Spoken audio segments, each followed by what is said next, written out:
Hello दोस्तों, आप लोगों का स्वागत है अपने चैनल जॉय स्टडी पॉइंट 63 पर। दोस्तों, आज का टॉपिक सम्राट अशोक के कलिंग पर आक्रमण, उसका कारण, युद्ध का परिणाम और कलिंग का इतिहास के बारे में पूरे डिटेल में डिस्कस करेंगे। और लास्ट में वीडियो का बेस्ट पार्ट, पूरे टॉपिक को हम लोग एमसीक्यू में समझेंगे। दोस्तों, ये टॉपिक से आपके हर एग्जाम में 2 से 3 क्वेश्चन ज़रूर आता है, इसलिए वीडियो को ध्यान से देखें और वीडियो अच्छा लगे तो वीडियो को लाइक और शेयर ज़रूर करें।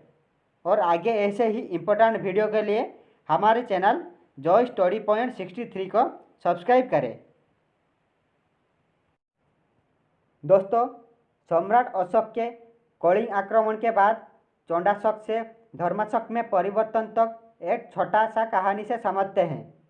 दोस्तों, मैं सोचता हूँ ये स्टोरी सुनने के बाद आप लोगों को याद करने में आसानी होगी। अशोक मौर्य, जिसे सामान्य नाम से अशोक सम्राट के नाम से जाना जाता है, जिसका अर्थ होता है सम्राटों के सम्राट। ये आख्या पूरे भारतवर्ष में केवल सम्राट अशोक को मिला है। इन्होंने पूरे भारतवर्ष के उपमहाद्वीप पर शासन किया है। 268 ईसा पूर्व से 232 ईसा पूर्व तक राज किया। अशोक के साम्राज्य के मुख्य राजधानी पाटलिपुत्र थी और प्रांतीय राजधानी तक्षशिला और उज्जैन थी। सम्राट अशोक अपने जीवन में कभी भी एक भी युद्ध नहीं हारे। 261 ईसा पूर्व में कलिंग में हुए युद्ध से भीषण रक्तपात अशोक के हृदय बदल दिया। मुख्य रूप से कहा जाता है कि अशोक की परिवर्तन होने का कारण कुछ मात्रा में एक बुद्ध माता की भूमिका महत्वपूर्ण है। कलिंग युद्ध समाप्त होने के बाद सम्राट अशोक खुशी से पूरे कलिंगवासी को बुलाया और उन लोगों को बोला, हे कलिंगवासियों, आप लोगों को जो दिल का है, सोना, रूपा, चांदी, मोती, माणिक्य, जो भी चाहिए बोलो, मैं खुशी से आप लोगों को इच्छा पूर्ण करूँगी। और उसी क्षण एक बूढ़ी माता अशोक के सामने प्रकट हुए। उनको देख के सम्राट बोले, बोलिए माता, आपको क्या चाहिए, दिल खोल के मांगिए। उसी क्षण बूढ़ी औरत ने बोला, हे सम्राट, मुझे कोई आभूषण की आवश्यकता नहीं है, मुझे सिर्फ मेरे 2 बेटे लौटा दो। इस युद्ध में शहीद हुए मेरे 2 बेटे चाहिए। इस बूढ़ी माता की ये बात सुनकर अशोक थोड़ी देर के लिए चुप हो गए और कुछ देर के बाद उस माता को बोले, हे माता, मैं सब दे सकता हूँ, परंतु किसी का जीवन कैसे लौटा दूँ, ये तो मेरे हाथ में नहीं। और उसी दिन के बाद सम्राट अशोक अपने प्रायश्चित के हेतु बौद्ध धर्म ग्रहण करके इसका प्रचार करने लगे। कलिंग युद्ध के बारे में जानने से पहले कलिंग का इतिहास के बारे में थोड़ा जान लेते हैं। वर्तमान ओडिशा राज्य प्राचीन काल में कलिंग के नाम से प्रसिद्ध था, यानी कि ओडिशा का पुराना नाम कलिंग था। पहले यह नंद वंश के शासक महापद्मानंद के साम्राज्य का एक अंग था। महापद्मानंद के शासन के समय कलिंग उनका साम्राज्य का एक हिस्सा था। कुछ समय के लिए कलिंग मगध साम्राज्य से अलग हो गया, परंतु अशोक गद्दी पर बैठने के 8वें वर्ष, यानी कि अशोक के राज्याभिषेक के 8वें वर्ष, अशोक इसे पुनः जीत लिया। इस युद्ध में कलिंगवासियों ने अशोक की सेना का असाधारण प्रतिरोध किया। कलिंग युद्ध में कलिंग की तरफ से महिला बच्चे तक मिलकर अशोक की सेना का प्रतिरोध किए थे। कलिंग के 1 लाख व्यक्ति मारे गए, 1.5 लाख बंदी बनाए गए और इससे कहीं अधिक संख्या में युद्ध से हुए विनाश के कारण बाद में मर गए। पूरी तरह से देखा जाए तो कलिंग युद्ध पूरे इतिहास का एक भयानक युद्ध था। इस युद्ध में पूरे कलिंगवासियों के ऊपर इस युद्ध का बुरे प्रभाव पड़ा था। धौलागिरी नामक स्थान पर, जहां अशोक की सेना का शिविर था, और बाद में जहां उन्होंने बौद्ध धर्म की दीक्षा ली थी। सम्राट अशोक कलिंग युद्ध के समय भुवनेश्वर स्थित धौलीगिरी पर अपना सेना शिविर स्थापना किए थे और कलिंग युद्ध के बाद अपने किए की पश्चात हेतु उन्होंने बौद्ध धर्म अपनाए थे और बौद्ध धर्म के प्रचार हेतु वो बहुत सारे मंदिर, स्तूप और शिलालेख स्थापना किए थे। धौलीगिरी उनमें से एक है। आगे की शताब्दियों में कलिंग ने अनेक परिवर्तन देखे। कभी खारवेल यहाँ के शासक बने तो कभी यह गुप्त साम्राज्य में मिला। 6वीं 7वीं शताब्दी में थोड़े समय के लिए यहाँ की सत्ता हर्षवर्धन के हाथों में भी रही थी। अनंत वर्मा चौड़गंग जो पूर्वी गंगवंश का प्रमुख राजा थे, उन्होंने कलिंग पर 71 वर्ष यानी कि 1076 से 1147 ईस्वी तक शासन किए। अनंत वर्मा चौड़गंग पुरी जगन्नाथ मंदिर का कार्य आरंभ किए थे।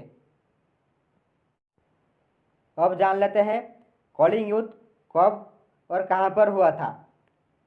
कलिंग युद्ध सम्राट अशोक और कलिंग के तत्कालीन राजा अनंतनाथन के बीच 261 ईसा पूर्व में भुवनेश्वर से 8 किलोमीटर दक्षिण में दया नदी के किनारे लड़ा गया था। इस युद्ध को भारतीय इतिहास का भीषणतम युद्ध कहा जाता है। कलिंग विजय सम्राट अशोक की आखिरी विजय थी। कलिंग युद्ध के बाद सम्राट अशोक चंडाशोक से धर्माशोक में परिवर्तन हो गए। युद्ध की विनाश लीला ने सम्राट को शोकाकुल बना दिया और वह प्रायश्चित करने के प्रयत्न में बौद्ध विचारधारा की ओर आकर्षित हुए। उसने युद्ध क्रियाओं को सदा के लिए बंद कर देने की प्रतिज्ञा ली। कलिंग युद्ध ने सम्राट अशोक के जीवन पर बहुत ही प्रभाव डाला था। सम्राट अशोक कलिंग युद्ध के बाद पूरी तरह से खुद को परिवर्तन कर दिए थे। कलिंग युद्ध के प्रमुख कारण। सम्राट अशोक की कलिंग पर आक्रमण करने की बहुत सारे कारण मौजूद हैं। उनमें से पहला कारण तिब्बतीय लेखक लामा तारानाथ के अनुसार कलिंग के नाग जनजातियों ने सम्राट अशोक के अलंकार लूट लिए थे। उन लोगों को सबक सिखाने के लिए सम्राट अशोक कलिंग पर आक्रमण किए थे। दूसरी कारण, एक किंवदंती के अनुसार अशोक कलिंग के कारुबाकी नामक एक धीवर कन्या के सौंदर्य में मुग्ध होकर उनसे विवाह करने के लिए कलिंग पर आक्रमण किए थे। इसका प्रमाण इलाहाबाद से मिली स्तंभ की तथ्यों के अनुसार सम्राट अशोक की कारुबाकी नामक एक रानी थी जिसकी पुत्र की नाम थी तिभरदेव। कलिंग पर विजय प्राप्त करके अशोक अपने साम्राज्य में विस्तार करना चाहता था। सामरिक दृष्टि से देखा जाए तो भी कलिंग बहुत महत्वपूर्ण था। स्थल और समुद्र दोनों मार्ग से दक्षिण भारत को जाने वाले मार्ग पर कलिंग का नियंत्रण था। यहाँ से दक्षिण पूर्वी देशों से आसानी से संबंध बनाए जा सकते थे। यही सारे कारण था सम्राट अशोक की कलिंग पर आक्रमण करने का। कलिंग युद्ध के परिणाम। कलिंग युद्ध समाप्त होने के बाद बहुत सारा परिवर्तन दिखाई दिए। मौर्य साम्राज्य का विस्तार हुआ। इसकी राजधानी तोसाली बनाई गई। इसने अशोक की साम्राज्य विस्तार की नीति का अंत कर दिया। कलिंग युद्ध अशोक की जीवन पर बहुत प्रभाव डाला। उसने अहिंसा, सत्य, प्रेम, दान और परोपकार का रास्ता अपना लिया। उसने बौद्ध धर्म ग्रहण किए और बौद्ध धर्म की प्रचार करने लगे। सम्राट अशोक अपने संसाधन प्रजा की भलाई में लगा दिए। सम्राट अशोक धर्म की स्थापना की। उसने दूसरे देशों से मैत्रीपूर्ण संबंध बनाए। कलिंग युद्ध मौर्य साम्राज्य के पतन का कारण बना। अहिंसा की नीति के कारण उसके सैनिक युद्ध कला में पिछड़ने लगे। परिणाम स्वरूप धीरे धीरे उसका पतन आरंभ हो गया। कलिंग पर आक्रमण करने से पहले अशोक कहाँ के सम्राट थे? बी. मगध। अशोक कलिंग पर आक्रमण करने से पहले मगध के सम्राट थे। नेक्स्ट, निम्न में से मगध का राजधानी कौन सा है? सी पाटलिपुत्र। वर्तमान में बिहार का राजधानी पटना शहर का पुराना नाम पाटलिपुत्र था। नेक्स्ट, सिंघली अनुश्रुति के अनुसार अशोक ने अपने कितने भाइयों का वध करके मौर्य साम्राज्य का राज सिंहासन प्राप्त किया था? ए 99। सम्राट अशोक ने मौर्य साम्राज्य का राज सिंहासन के लिए अपने 99 भाइयों का हत्या किया था, इसलिए सम्राट अशोक को चौंडाशोक बुलाया जाता है। नेक्स्ट, अभिलेख एवं साहित्यिक ग्रंथ में देवनाम प्रियदर्शी किसे कहा गया है? बी सम्राट अशोक। सम्राट अशोक को देवनाम प्रियदर्शी के नाम से बुलाया जाता था। नेक्स्ट,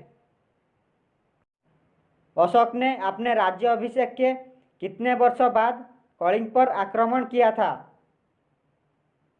सी 8वें वर्ष।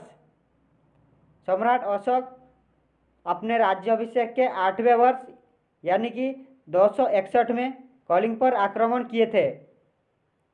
नेक्स्ट,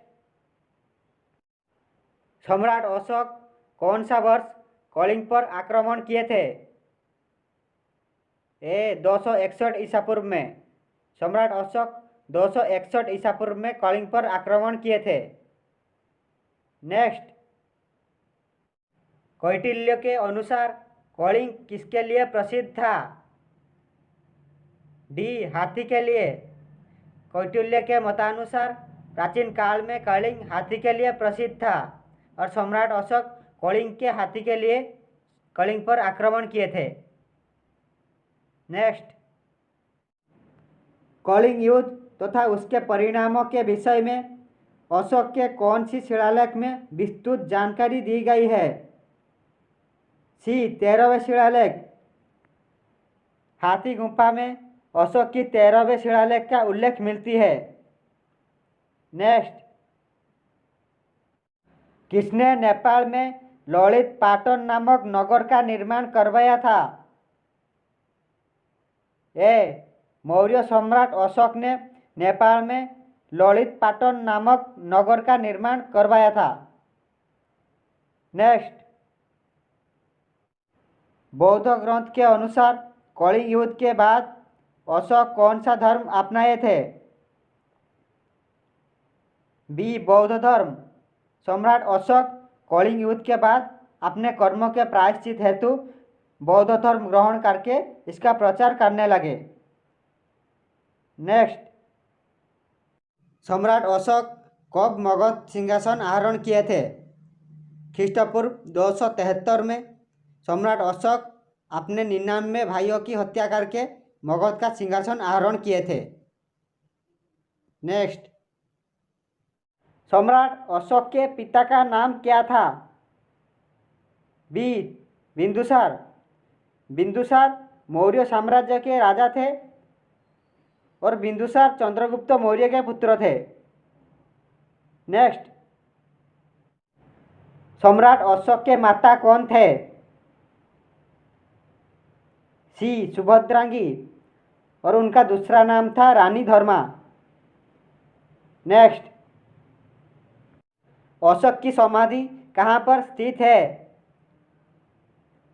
ए पाटलिपुत्र। मगध की राजधानी पाटलिपुत्र पर सम्राट अशोक की समाधि स्थल स्थित है। नेक्स्ट,